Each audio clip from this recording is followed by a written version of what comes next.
Hey everyone, I'm Stephanie, and I believe that the right book at the right time can change lives, and that all readers should read children's literature, especially adults. So that's what we do here on the KidLit Love podcast. We celebrate all things children's literature: picture books, early readers, middle grade, and young adult novels for readers of all ages. In each episode, we'll talk with children's literature authors and discuss their books, their hopes, their dreams for readers, their writing process, and much, much more. Whether you're an adult reading to their inner child or connecting the young readers in your life with fantastic books, you've come to the right place. So grab a notebook to build your TBR, and let's get to today's episode of KidLit Love.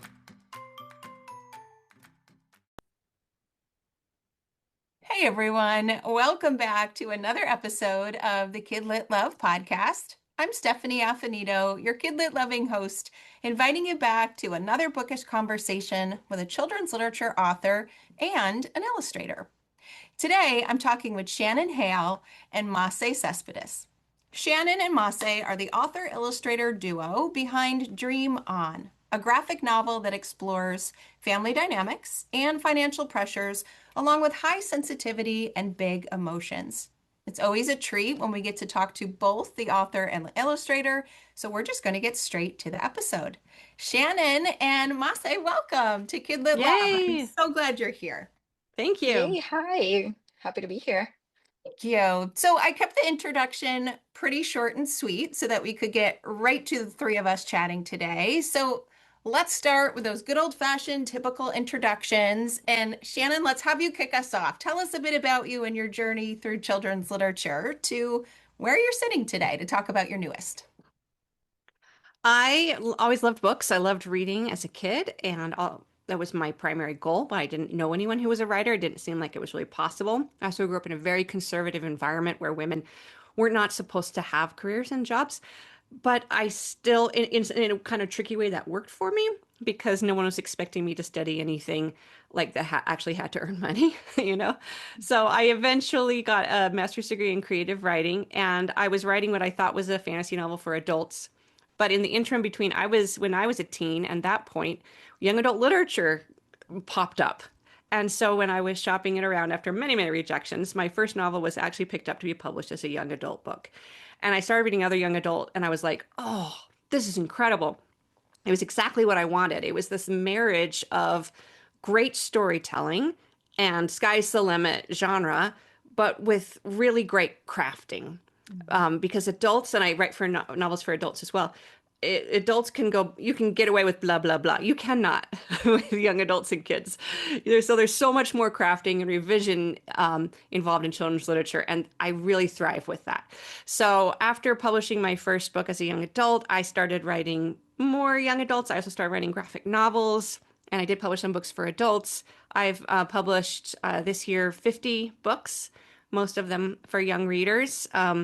From board books to chapter books like Princess in Black, picture books like Itty Bitty Kitty Corn, a lot of graphic novels like my Real Friends series of graphic novel memoirs with Lewin Pham, young adult fantasy novels like Goose Girl, Princess Academy, adult books like Austenland, etc. So clearly, I cannot choose. I do not want to have to limit myself in any way. I cannot abide boredom, and I like challenges. And this has led to the latest book, Dream On. Yes. We don't want you to choose. Keep doing it. So, Marcela, tell us a little bit about you. All right, so I am originally from Colombia, and I just grew up drawing. That's all I did. That's all I like doing. Funny that Shannon says that you don't want to abide boredom because every time that I would be like, "Mom, I'm bored," she would be like, "Well, do something about it." So I would go and draw something. That was my way of just having fun. So yeah, I drew my whole life. And then when I was choosing a career, when I was in high school and I was about to go to college, or university in Columbia, I have always been really good at cooking. So I wanted to go to culinary school. And my dad was like, "No, what are you insane? Like, you're such a good artist. Why are you gonna waste your talent? So I ended up going to graphic design, because there wasn't a big market for illustrators back then in Colombia. So I thought graphic design was like the best next thing. So through that line, I serpented a lot. I went on to work in advertising. In advertising, I actually realized that I was good at illustrating and that I could actually do illustrations for advertising. So I started doing that. Like I got an agent and everything who would get me some work around, but it wasn't too much. It was just like little work here and there, so it was kind of like a side gig. But then I realized, like, if this is really what I want, like this is really what I enjoy doing more than just the advertising part, I should just do this full time. So I moved to the US to do a master's in illustration. I ended up working in at Nickelodeon, just first in their advertising department and then at the animation studio, and it was super fun. I loved it. But when I was doing the advertising part, I became really good friends with the publishing director, and he introduced me to this new world of illustrating for children's books, and well, more specifically for Nickelodeon's episodes. And I was so excited when he asked me, like, hey, would you like to do this full time? I was like, oh my god, yes. um and funny enough, that opened up to me also a new world of, oh my god, I could just be doing books, like Yeah. illustration. I've always done that. And then something clicked in my head that when I was little, all I did was staple sheets of paper together, and I would start drawing stories like the same way that Shannon would just sit down and just write, whatever story that would come up to her head. I would literally just sit down and draw the story in the pieces of paper. So I felt in that moment that it was a full circle thing where I was like, books. Oh my God. The answer was there all along. Yes. So Oh, yeah, I that's have my such story. fond memories of my own stapled packets, of I have stacks of them probably somewhere in my grandparents' attic of those stories. So I can totally relate. And I love that you realized at that moment, like, oh, this is where I'm supposed to be. Yeah, this is where I started. So how did the collaboration between the two of you start? It started actually, I was doing a graphic novel for DC Comics, a young Wonder Woman that I co-wrote with my husband, illustrated by Victoria Ying. But at that time of the when the editor at DC was looking for different artists, she had seen Mossy, was it like at a trade show or like at a Comic Con I that you think met it was Christy? the one of the conferences from the Society of Children's Books Writers and Illustrators, because I Ah. at that time I was going to those every year, no miss. Yeah. So you were looking to meet editors and be like, "Hey, look at my stuff." Yes. Yes. And so we saw some examples of her, and I immediately was like, I love her. And I wrote down her name in a file, and I intended to, it was funny because when I opened it up when I was doing Dream On to look like, what? I know I wrote down some names. Yours was the only name I'd written down. I'd intended to like be gathering other names. Anyway, I was like, yes, oh my gosh. And I looked and because she didn't end up working on the DC one, but when I was doing Dream On and talking with my fabulous editor Connie at Macmillan, I was like, look at Marcela Cespedes. Just check out her stuff." And she was immediately like, yes. And I think we kind of perfunctorily, or they did, is not my place to ask for samples, but they asked for samples. And then I think the samples you drew ended up in the book because they were so perfect immediately. I saw them. And the first one, I was like, immediately calling my Connie. I'd be like, yes, yes, yes, yes, yes. She was just the perfect fit. I was honored to be asked. Often people may know that the publisher really decides who the illustrator is, if the writer and illustrator are different people. Yeah. Oh, I'm lucky to have this wonderful relationship with Connie and Macmillan that they even, ask my opinion. But I could not have been more thrilled when Mosse came aboard. Yeah. It's a perfect. Yeah, I was. Oh yeah, absolutely. I mean, when that happened back then, when the DC thing was happening and they contacted me and they were like, "Hey, we have this book that Shannon Hale is writing." I was like, "Oh my God," because I think I had just finished reading the Best Friend series. So when that happened, I was just like over the moon. But that was the sad part, that because I wasn't that experienced at that time, I had just started working with Nickelodeon. They ended up saying like, "We love your work, but you're still too fresh, and but we'll keep you in mind." And I did some other things with DC after that, but it was really cool that it kind of like puts us like in the same little train where far along the line we ended up just reconnecting again for this, and that was, to me, that's really cool. Yeah. Yeah, I hope that's hopeful for other writers and creators that like you get rejection all the time. I still, of course, we all do. We all get rejected for stuff. Mm. But putting yourself out there, it often still leads to something else in the future. Mhm. I always think too, based on all the conversations that I've had, it's like if the first story, if the first illustration, if the first thing didn't work, it's like like you said, Masa, it just kind of puts you in the orbit. And then Yeah. later on, the author and illustrator duos here will be like, oh, you know what? Like we actually connected way back then, but now we're here. So it's like this was the collaboration that was meant to be. So Oh, 100%. Yeah. let's talk about Dream On specifically. Shannon, you want to give us the gist or the summary of the book without giving it all away, of course, for listeners where the book is brand new, and perhaps the inspiration behind this book. Sure. So I won't give away that they all die in the end, but besides that, um, when I was writing Real Friends, I've been Best Friends and Friends Forever, my three graphic novel memoirs. There were so many stories from elementary school that I didn't get to use, and also because they're memoir, I grew up. So we start out third, fourth, fifth grade, but then the next book is sixth grade, and the next book is eighth grade, and I had so many young readers with Real Friends that really weren't ready for the eighth grade book yet. And I wanted to stay with them a little bit longer. So I was like, I'm going to fictionalize it, but I'm going to still be able to base the main character on me, this really sensitive kid with big emotions. And I'm going to also put her in a different neighborhood than the one I grew up in Salt Lake City, but it's still the 1980s in Salt Lake City, Utah. And it's going to be the neighborhood my husband grew up in. I have so many friends from. And it's a really interesting neighborhood as well. I really wanted to represent that neighborhood. It's the original redlining neighborhood of Salt Lake City.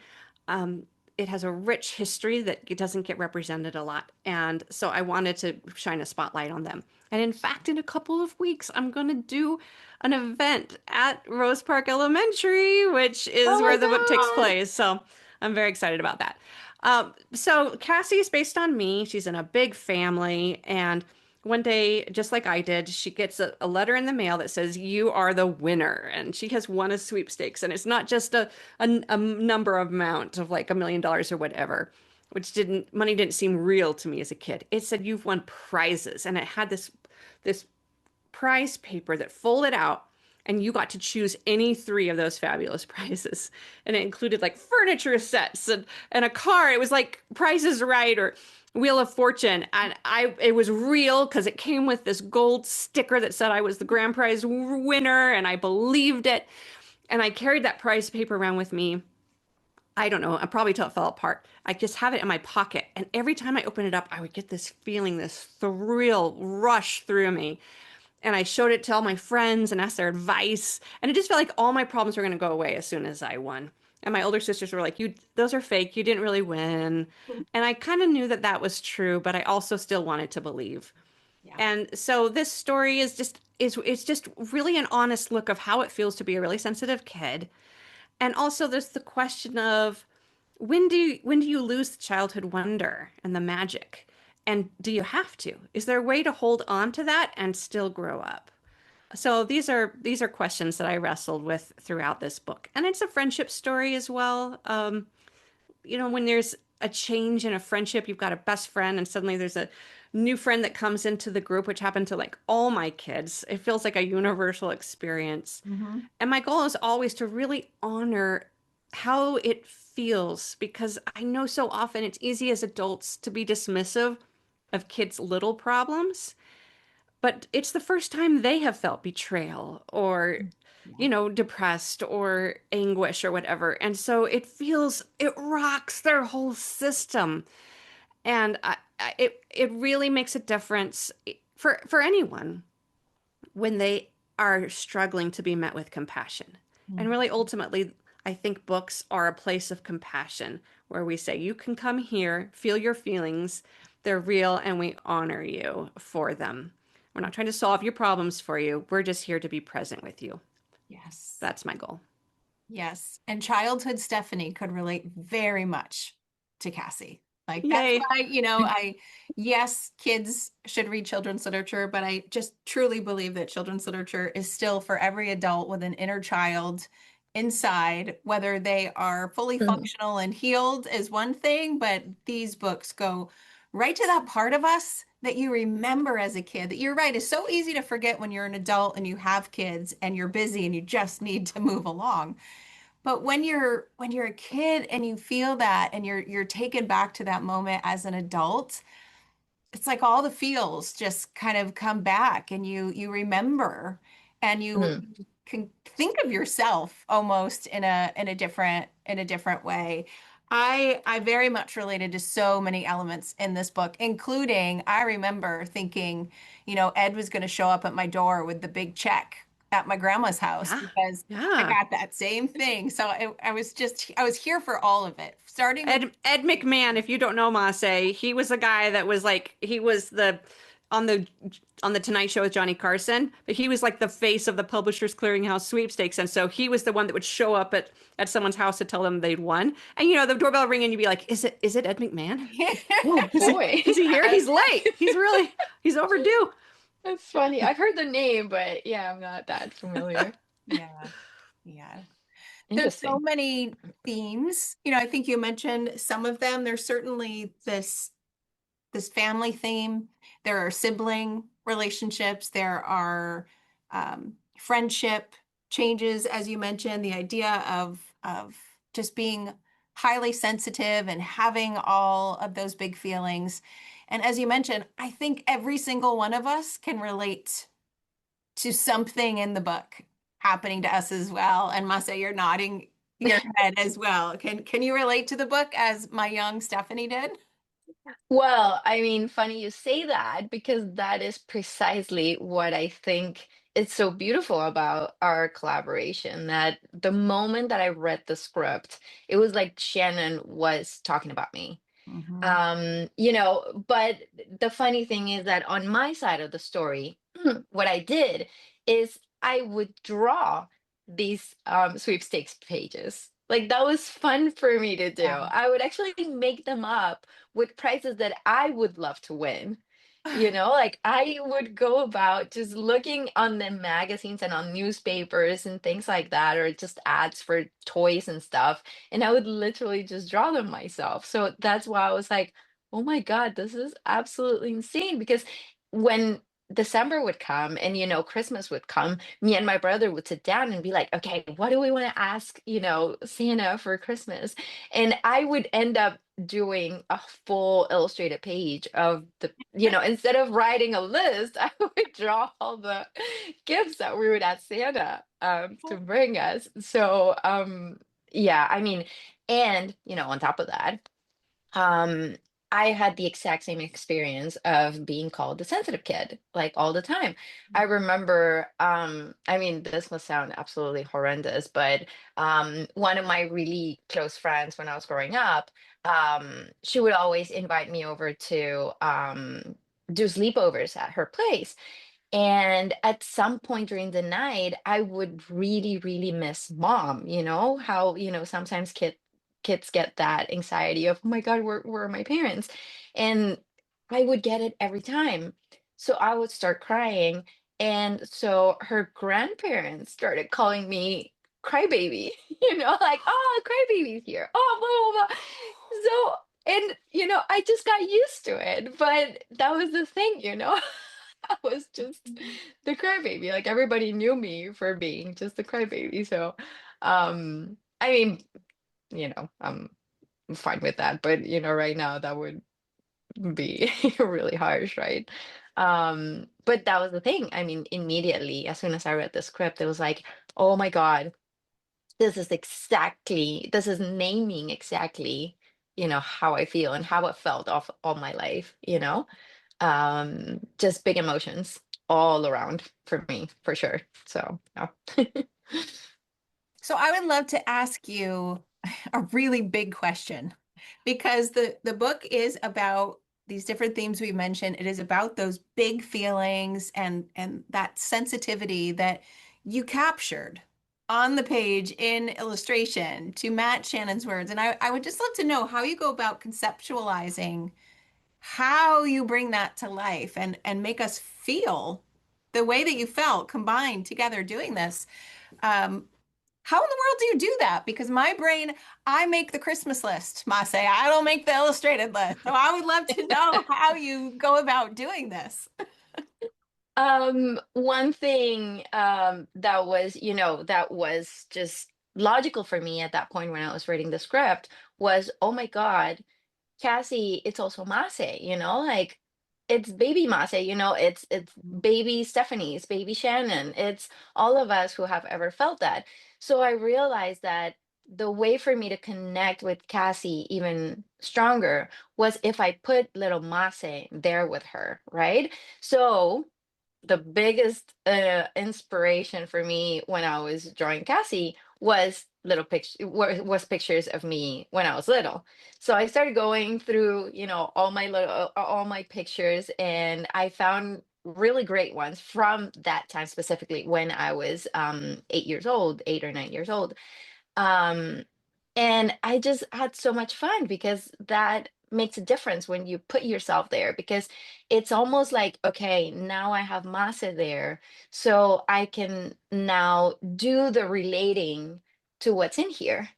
So I've told Shannon this 1,000 times, but every time that I was drawing a very difficult emotion, not only would I go back to what little Masa ever felt, but I started feeling it myself. Mm. So there is this really moving scene where Cassie is, talking to her friends and trying to, fit in and talking like a little bit ill about her favorite teacher. And then when she gets confronted by her teacher being like, Cassie, what's going on? And she just starts crying, just bursts out crying. When I was drawing that scene, I started crying. So I think that, that connection just made it easier for me to put those emotions in Mhm. the character. Do you So, ever draw with yeah. a mirror? Do you ever have a mirror there? You're like, what does my face do when I'm feeling this way? Oh, all the time. I would actually like take pictures of myself and then just put them next to me Oh, to amazing. draw. Yeah. Yeah. That fascinates me. That I love that. And now I can see how that emotion ended up on the page. Like you were literally feeling it, and that's how we are truly feeling it as well. There is, to talk about moving scenes, one page, well, actually it was two pages that were kind of similar, had my heart and had me in tears as well. I think it was for little Stephanie and mom Stephanie as well. I was like, I had both of them on my shoulders, and it's the scenes where I've got some of the words here. She's in her head. She's saying, "See me, listen to me, play with me, love me." And at one point, she's got all of these shadow hands kind of reaching out to mom, and then in another scene, trying to stuff them back in when it's not working. And waterworks, waterworks, because I've felt both. I felt little Stephanie that feels that, and I also know as a busy parent, I probably did the same thing, which then cued even more tears than I could have thought. So I feel like the perspective, you're a child reader, you're an adult reading this. Oh, there's just so much to feel in Hmm. in the book. Stephanie, I can't tell you how happy I am that you responded to that scene. That was those two, I think there's three total initially it's like one panel, and then later we bring it back and it's a two panel Mhm. thing. And I felt it in my bones when I'm writing it. And I also knew it could be really weird. It could seem really weird because but that's what I love about graphic novels is you can show a Yes. feeling. And I knew if whoever the artist was going to be, because I didn't know when I was writing it, if they can pull this off, it's gonna be have really impactful. And but if the artist doesn't get it, it can come off as really weird. Why are these ghost hands coming out of her chest and reaching towards her mom? That's just bizarre and gross. And then as soon as I saw Mase's sketches, I was like, oh, phew, okay. Yes, of course. Yes, She understands this. She clearly understands his feelings. She knows what I was trying to say. And so I was I actually deleted those panels several times and then put them back in, and I went back and forth. Oh, I'm so glad they were in. I mean, they made me cry, but they made me feel. I just Yeah. yeah. felt so much. And that's, as we mentioned, that's what books get to do. Now, the other one I liked that, made me do more of the happy tears variety is where Cassie and Mom are in the bubble. They had a Oh, moment and they're in a bubble of comfort or mm, of love. And I just felt it. All readers, I imagine, are going to feel it. Like just had all the feels in the heart because of the two of you. If I can tell you, so in the script, I designated different kinds of panels. And one of the things we want to explore with a highly sensitive kid, the highs are higher, the lows are lower. So I wanted a way to show that when the highs are high, what it felt like. So what we did is I called them wonder panels, and I asked that like these go full spread, full bleed. There's no panel borders. It's just like the emotion's so big it takes over the whole page. The colors will be brighter, etc. And that was a wonder moment, but I didn't in the script. That was one of the times where I did not specify how it looked. And mm. Masse invented the bubble theme for that, which when I saw it, I was like, oh, delighted. Yeah. Yeah, because for me, I mean, that was also my favorite one because I have such a wonderful relationship with my mom. So just getting myself into that bubble of me and my mom, because I have brothers, and of course they also share their own relationship with my mom, that it's special. So for me, just thinking about my one and being like, this is me and her, it doesn't have to compete, it doesn't have to be better, it doesn't have to be worse, it just has to be. And I just got into that moment and thought, it's a bubble, it's just us in there. And honestly, like, I also felt it, and every time you were describing it and I was feeling goosebumps, it was like Yeah. it's so special. It's so nice. Yeah. And I also love how the bubbles came back at the end, outside of the book, but when it's the end, the dedication, I was like, oh, more love bubbles. More love bubbles are there. Yes, the bubbles on the very last page. Now, I also Yeah. want to mention too, there is Shannon, you have an author's note where you talk specifically to the reader, and your last line had me. Is it okay if I read the last line there for Sure. listeners? I think it just captures everybody in humanity right now, which is we are all doing the best we can with where we are. Oh, I wrote it down. It's on a sticky note. It's like it's not a motto. I don't know what it is. It's an affirmation. It's a new affirmation for me when life gets hard, which is that. So I'd love for you to just talk a little bit about that author's note and what readers might be able to expect or take away from it. Author's note are something I spent a lot of time on, actually. I've just been working on the author's note for book two. Oh, yes, there's more to come. Oh, I Um, couldn't wait to ask you about that at the end. Yay. Put a I pin in that. mean, I'm going to ask about that after. so I do spend a lot of time on it. And I also spend a lot of time on myself, on just healing old wounds and trying to be more present and in the world. And what is my piece in this world of what can I put back into this world that's positive? And I can't put anything back positive to the world unless what's inside of me is a positive, good energy kind of place. So it's something I take kind of seriously. I think I always have, but I'm also like a busy mom and I was always like self-sacrificing. And now I really take the time to meditate and learn from other people and read and just do all of those things. And then they come out naturally in what I write. And that phrase, I did not make up, but I can't quote anyone directly about it because it's not published anywhere. It's just something that a wise woman said to me a few years ago, and it made me go, "Wait a minute, really? Is that true? Yeah. Are is everybody doing the best they can with who they are? Am I?" And as I looked at it more closely, I realized I had real resistance to that being true. And I was like, but then one of my core values is curiosity. So I'm like, huh, why don't I think that's true? And after spending a lot of years and study on it, I've come to believe, yeah, actually, it really is. And when when I come from a place of assuming that about myself and everyone else, I have less judgment toward myself and others, more compassion for myself and others, and I just behave with more love in the world. So I feel like I'm so grateful for that person who said that to me and sent me on that journey. And actually, I just finished reading, like yesterday, a book called Rising Strong by Brene Brown. And she, in this book, went through this whole journey of someone said that to her, and she's like, I don't think that's true. And it was fascinating to hear somebody expound exactly what had gone on inside of me as well. So, anyway, I hold it all very loosely. I hold all belief very loosely, but if I come from a place of compassion and curiosity, I feel like things go better. Yeah.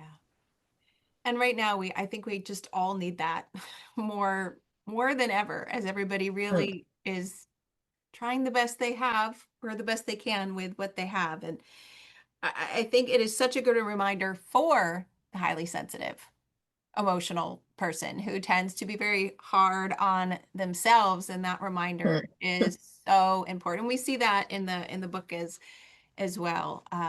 It was just the perfect way to capture the messages inside. And I feel like someone who gets it like we do, they're instantly going to be seen on the page. But for someone that doesn't too, and we know there's lots of people who don't get it because we all have a story that we could say, like Masa, you said, hopefully they'll learn and maybe understand a little bit more where other people could be coming from too. Yeah.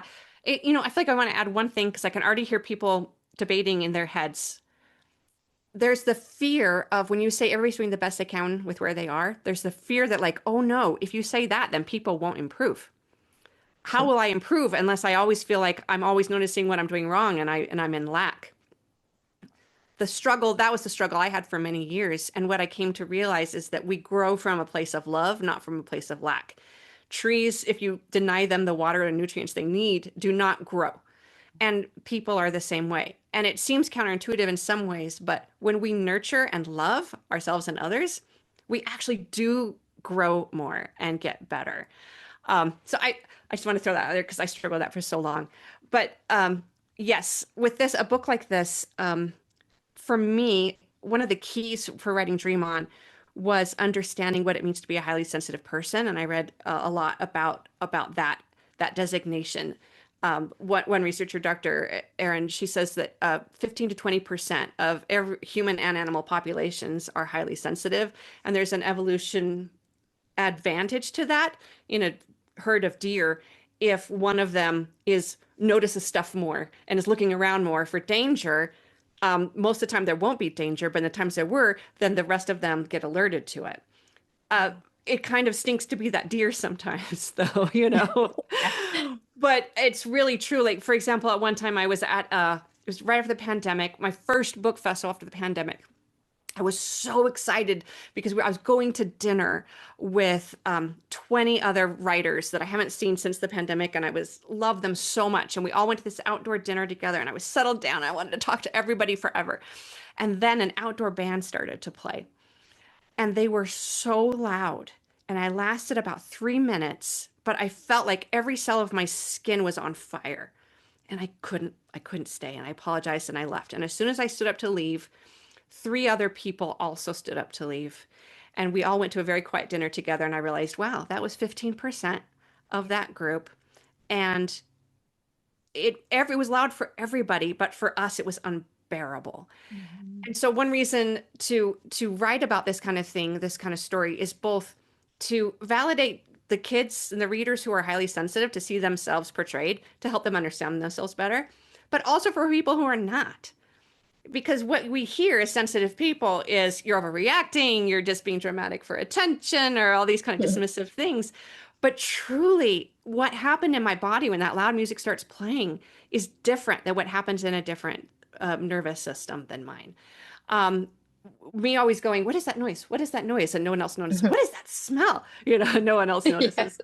Yes. It is different. And so I hope it helps people understand and not just to be dismissive, like your grandparents, Mase, who didn't get it, or not, or their friends' grandparents. Yeah. And what's at the root of that is probably those when they cried when they were little, they were not loved, and they're uncomfortable with people crying because it brings up those feelings of abandonment and sadness of that they've never processed and healed inside of them. So they want you to stop because your crying is making them feel uncomfortable. Yes. It wasn't really about you, but when you're a kid, you don't know that, and it's so painful. So Yeah. reading stories like this Yeah. can just help understanding all around. Yeah. Yeah. And even though people are listening to us and they can't see us, I just have to say that Mase sent you a love bubble when you were talking on Zoom. I've never seen a little love bubble like that. So it was just, We love each Oh, other. yes. Yeah. I mean, but in that same thread, same thread, I gotta say that that is now like a badge that I wear with honor. Um, I am the crybaby. Why? Well, I love crying, like, um, it's things that just make up who you are, and you end up realizing that they're not bad. They're just what they are.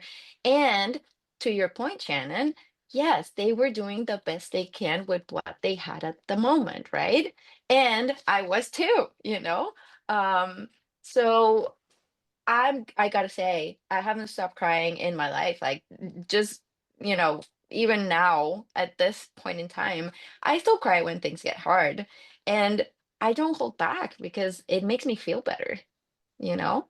Um, it's just we need to accept it in ourselves first, that that's who we are and that's what helped. And then, others will have to too. yeah. I've cried twice today. It's what my Love it. body does, Yes. So I have to ask because you mentioned it, Shannon. You said book two. So you have to give us a little bit about that before we sign off for today. Tell us about book two and maybe when. Masa and I could not be more excited about book two. Oh my God, yes. It's funny because I feel I'm so proud of Dream On and what we've done. So it almost feels sacrilegious to say I think book two is better. Yeah. Oh, she's nodding. I mean, I think we're both just at the top of our game, and it's such a fun story. And so every book we have four planned so far. I mean, I'm already working That's on the exciting. script for book four, and Masi's working on the art for book three. So we are off and running. Um, and each book we deal with one particular uncomfortable emotion and one wish for something beautiful and wish fulfillment that's not quite as wonderful as you hope it would be, but finding a way to still kind of hang on to the wonder of it. And so in book two, we tackle fear, and she gets to be this is also based on something happened to me when I was a kid. They're filming a real low budge horror movie in her neighborhood, and she gets to be an extra in it. And so she deals with real fear of like monsters and things, but also fear of losing your friends or fear of making a mistake or not being loved and all the different kinds of fear that come up. And all Mase's illustrations are so fantastic. I love how she can just do humor and just make you laugh. And then in the next page turn, you're like, ugh, and the emotion is, choking your throat. It's wonderful. And that's one of, another one of those instances where I read the script and I'm like, Shannon, seriously, where are you in my head? Um, because one, I love horror movies, and I love horror movies because they scare me, as a highly sensitive person, when you actually accept those emotions, you actually enjoy them when they happen to you. So I watch a scary movie and I enjoy being scared because it's a safe environment to watch a movie and get scared that way, right? So I absolutely love the script. And I was like, oh my God, it's tapping into, my hobbies, my likes, my things like that. So just going from there, I just had so much fun drawing it and yeah, creating all the emotions for sure. So that should be out in a year. And we're hoping to, the Dream On is out in August, and we're hoping to keep hitting August one a year. Keep going. Oh, yay, that Yes. makes me very happy. I'm so glad to hear that. Where's the best place for listeners to find each of you to keep up to date so they can, know when these are coming, find you on social, maybe a newsletter. Where is the best place to find both of you? I am less on social media than I ever have been, but I have shannonhale.com as my website. I've got a lot of trips coming up this fall. I'm like going to like 15 different states. So check out my events page. And I am on Blue Sky and Instagram. Okay. And Marcela, how about you? And oh my God, I this is gonna be sacrilegious, but I am terrible at social media. I do have my marcelacespedes.com website, where I just, put all my art in general. And definitely a little bit Instagram. I'm not that good at keeping it up to date, but I certainly will because I love just doing doodles on the side and going to live drawing and just drawing my friends and things like that. So I'm definitely going to start like uploading those a lot more now. Yeah. As highly sensitive people, sometimes I think it's good that we're not on there all the time. That's the thing. Yes. Yes.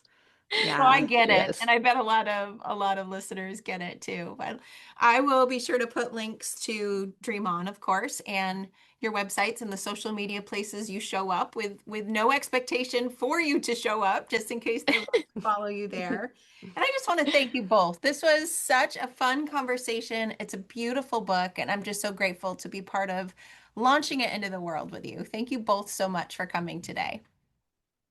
Oh, Yes. thanks to Thank you you, for having Stephanie. us, Stephanie. It was so great. Thank you. And Yes, that's been listeners, fun. oh, wonderful. Listeners, thank you too for listening to another episode of KidLit Love, and I'll see you in the next one.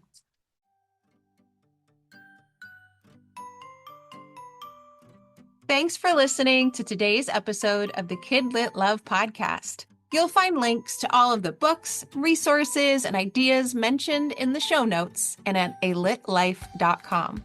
You'll also find KidLit Love on Substack.